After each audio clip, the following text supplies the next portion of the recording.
Welcome everyone to Super Bomberman! Yay! Alright, let's go. Normal game. Alright, so that is us. We are the white bomber who, as a kid, I used to call Bleep. We are Bleep, and we are on our journey to do things with bombs. Yay! Alright, so Super Bomberman was like a big deal in my childhood. I don't even know why. I genuinely don't know why I was so obsessed with this game when I was a kid. But I loved it. I loved Super Bomberman so much, especially the first one. There's something about the aesthetic of this particular game that I really, really enjoyed. It's also, as far as I know, one of the only Bomberman games that has a co-op story mode, which is kind of interesting. The reason for that is that the screens never scroll. Like, what you're seeing, every stage is just one screen. And I think that's... And so, like, if we were playing with the Black Bomberman, who, as a kid, I called Zeep, all of the bombers were something Eep. So we had Bleep, Zeep, Beep, and Jeep. I think, or was it Leap? It may have been Leap. Either way, it was stupid, but whatever. If we had the Black Bomber, he would show up in the upper right-hand corner. So, yeah. Oh, I'm excited to be playing Super Bomberman. Yeah. So if you don't know anything about Bomberman, general objective of every stage, you play as this little guy, the White Bomber, or Bleep, and you have bombs that will explode in 4 cardinal directions, and your goal is to defeat every monster in the stage and then get to the portal. Or the toilet, as I used to call it.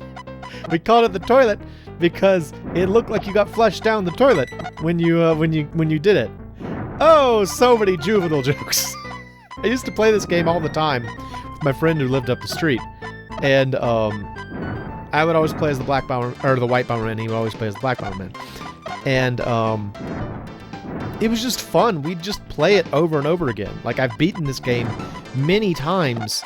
Because it's not a very hard game, you know? Bomberman's a weird sort of game in that it's very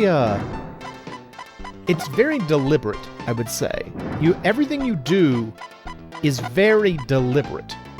You know, you have to lay down your bombs in a very careful way, and, you know, you have to make sure you don't get caught in your own explosions. It's like everything is very purposeful when you do it. And, that is weird because ostensibly it's like a strange mixture of an action game and a puzzle game. I really don't know which I would refer to it as. It's a little genre-defying, so to speak. But I do like it. And so we're going to play it. The plan for this is to play a world per episode, which should take, I think, 7 episodes. So hopefully that will be the case. Down the toilet! Yay! Oh my gosh. Yeah. So I used to play this again with... Oh, look at the weird rabbit things. Oh, they're so strange with their tentacle ears. Oh. All the enemies in this game are just kind of whatever, and I like that. Like, a lot of the enemies are just kind of like, it's a that. Blow it up with a bomb, you know?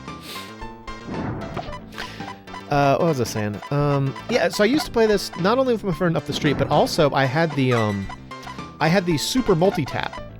And I would bring this to another friend's house, and we would collect, like, I would get 3 friends together, and we would all play battle mode, 4-player, and it was awesome.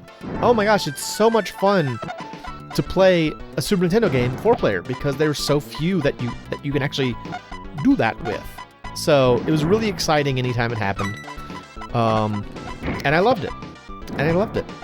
And so I actually don't know which is more nostalgic for me, the main game or the battle mode.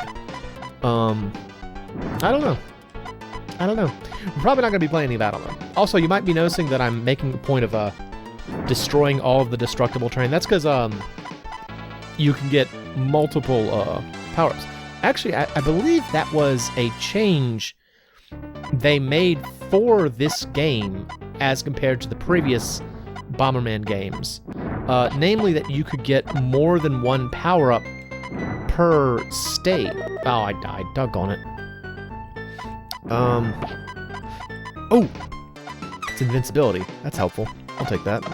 I can... Oh, well, good thing I had it. Good thing I had that invincibility.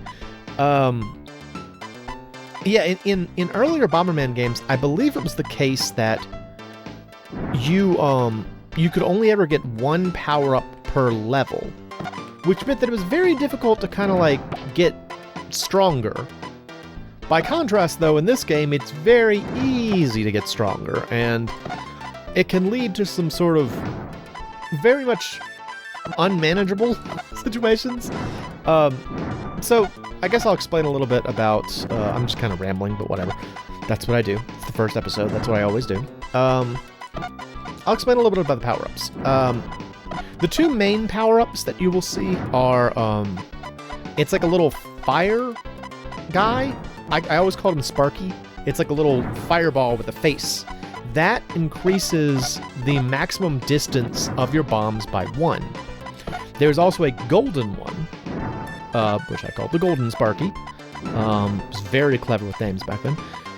That will increase your explosion size to the max. Golden Sparkies are very, very dangerous because it is very, very easy to blow yourself up when you have maximum bombs.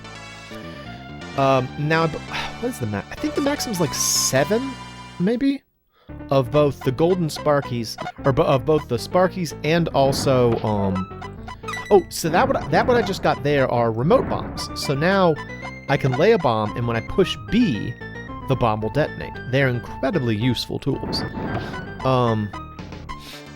Anyway, so the Sparkies and the other main power-up you get are... it just sort of looks like a bomb, and that allows you to lay extra bombs. And it has the same number of maximum that I think the regular, that the Sparkies have. So, those are kind of like the cumulative, we'll say, power-ups. There are also, specialty power-ups, like the remote bomb, which is this one I've got here.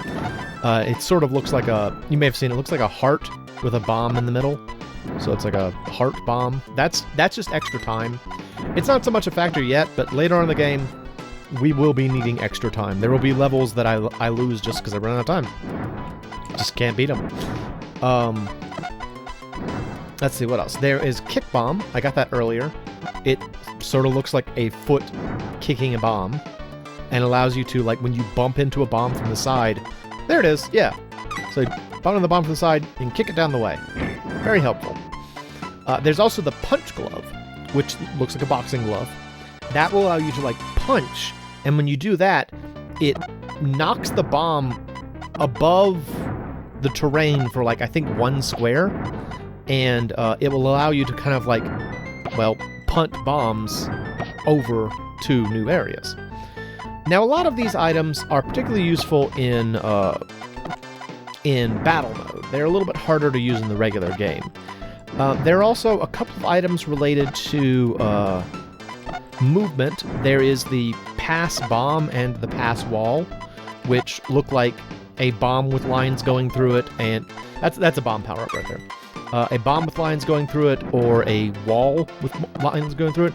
Those allow you to walk through bombs or walk through walls, because, like, when you don't have it, you can't really walk through your bombs. You can make them shake, but you can't walk through them. I'm not gonna do that one because I'll hit the toilet. What else is there? There's also invincibility. I got that earlier.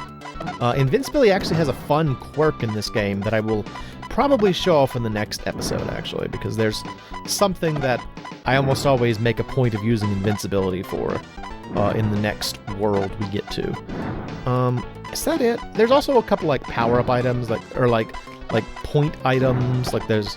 Okay, there you go. That's a pass wall. So I get this, and I can walk through destructible terrain. Not the indestructible terrain, but the destructible ones I can go through. Now, as I am right now, I'm kind of getting powerful. And Bomberman is a game where the more powerful you get, the more careful you have to be. because it's very easy to kill yourself when you get too strong. Just because you mess up or you mistime something or whatever. Or you get so convinced of your own power that you're just sort of like, nothing can stop me now. Oh, it's an extra life. Okay, well, I wanted it, but instead I blew it up. That's unfortunate. Okay. Also, the roller skate. That's what I forgot. Roller skate allows you to just move faster. It just increases your maximum speed, and it's very funny to think that the Bomberman is just walking around with roller skates on. Because as if it wasn't dangerous enough that they are a reckless bombing individual, they also choose to wear roller skates, so even more dangerous.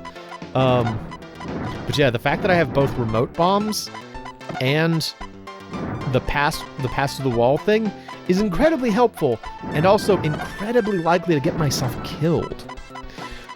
So I kind of briefly hinted at it. If you ever bomb the toilet, it will cause a new monster to appear. So you want to avoid hitting the toilet with your bombs. Gotta be careful about that. That's not something I expected to say today, admittedly. You have to avoid hitting the toilet with your bombs, but it is true. Alright, so that was World 7, so I believe level 8 is the boss. Yeah, here we go.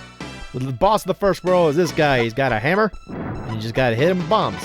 Now, conveniently, since I have remote bombs, it's going to be a lot easier. Provided I don't do anything stupid. Which is always an option. This man is not terribly threatening. But later on, they will become more threatening. But this one, he ain't so bad. Got it. Done. Super duper win. Alright, well, I guess that'll be it for the first episode. Like I said, I want to beat the whole game. So we're gonna, let's see, there's 1, 2, 3, 4, 5, 6. Oh yeah, there's 6 worlds. So it'll probably take about 6 episodes. So I hope you'll join me on this Super Bomberman adventure. I am the MoeChicken. This has been Super Bomberman 1, and thank you for stopping by.